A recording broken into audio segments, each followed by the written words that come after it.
will no doubt intensify protection and security risks transcending much beyond the camps. Hence, I call upon existing donors to come forward with enhanced contribution and potential donors to make announcements of generous contribution to prevent this catastrophic situation. The international community, beyond new and enhanced funding for humanitarian assistance, must apply pressure on Myanmar or the non-state actor in Rakhine to bring positive changes there and to seek political solutions urgently. The neighboring countries must assume their responsibilities.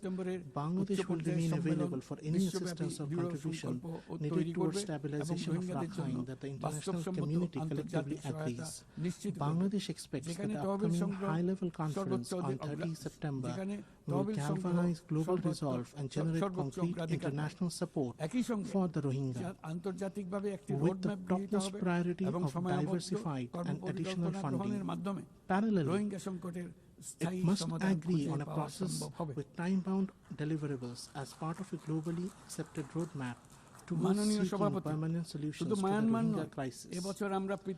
Madam President, this year, conflicts have scarred almost every corner of the globe, in Europe, in South Asia, and in the Middle East.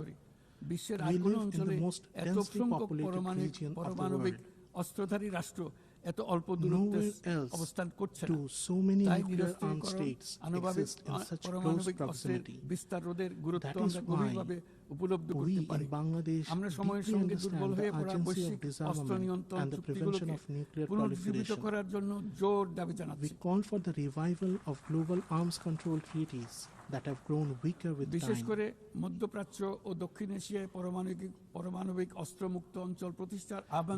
We renew our call for the establishment of nuclear weapon-free zones, particularly in the Middle East and South Asia.